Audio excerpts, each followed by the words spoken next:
জনাব লুৎফর সাহেব একজন বিশিষ্ট সমাজসেবক এবং ইউটিউবার। আসসালামু আলাইকুম, লুৎফর একাডেমি থেকে বলছি। আপনারা কেমন আছেন? আশা করি আল্লাহর রহমতে আপনারা ভালোই আছেন। আজকে আমার ভিডিওর নাম জনাব লুৎফর রহমান, একজন সমাজসেবক এবং ইউটিউবার। লুৎফর রহমান দীর্ঘদিন যাবৎ বিভিন্ন রকমের সেবামূলক কাজ করে আসতেছেন। উনি হচ্ছে কম্পিউটার শেখানো, তারপরে সেলাই মেশিন শেখানো, তারপরে বিভিন্ন রকমের হাতের কাজ শিখে বেকার সমস্যার সমাধান করা হয়। আরও বিভিন্ন রকমের সেবামূলক কাজ করে থাকেন। সেবা করাই তার চরম এবং পরম ধর্ম। তো আসুন কথায় কথা না বাড়িয়ে মূল ভিডিওতে চলে যাই। আপনার নাম কি? লুৎফর রহমান। বর্তমান আপনার পেশা? আমি একটা জব করি। জব করার পাশাপাশি আমার একটা চ্যানেল আছে। চ্যানেলের নাম লুৎফর একাডেমি। আমি বিভিন্ন রকমের সেবামূলক কাজ করি, যেমন কম্পিউটার শিখে কম্পিউটার গিফট দেওয়া হয়, সেলাই মেশিন সেলাই কাজ শিখে সেলাই মেশিন কিনে দেওয়া হয়, বেকার সমস্যার সমাধান করা হয়।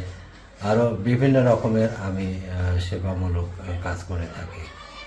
মানে আমার চ্যানেলের সেবা করে আমার চরম এবং পরম ধর্ম। জি, মাশাআল্লাহ, অনেক ভালো। আর আপনার ভবিষ্যৎ পরিকল্পনা কি আছে? আমার ভবিষ্যৎ পরিকল্পনা, আমি আরও সেবা করে যাব। তো সেবা করতে তো মনে করেন অনেক খরচের দরকার হয়, যা আমার পক্ষে সম্ভব নয়। এই জন্য আপনাদের সহযোগিতা কামনা করতেছি। তা আপনার গায়ে তো একটা কোরিয়ান জ্যাকেট দেখতেছি। জি, এটা আমি গিফট পেয়েছে। আমার এক ভাইপো কোরিয়া থাকে, সেখান থেকে আমার জন্য এই গিফটটা নিয়ে আসছে। আমি তাকে অসংখ্য ধন্যবাদ জানাচ্ছি। তা আপনি কোরিয়া সম্পর্কে কিছু জানেন কি?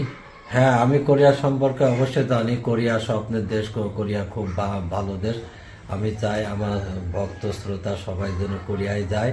সেই জন্য কোরিয়ায় যাওয়ার জন্য তাকে প্রথমেই খুব সুন্দর করে ভালো করে ভাষা শিখতে হবে এবং বিভিন্ন কাজের ভালো অভিজ্ঞতা রাখতে হবে। তাহলে সবাই কোরিয়া যেতে পারবে। আমি আশা করি আপনারা সবাই চেষ্টা করবেন, সবাই চেষ্টা করে কোরিয়া যাওয়ার চেষ্টা করবেন।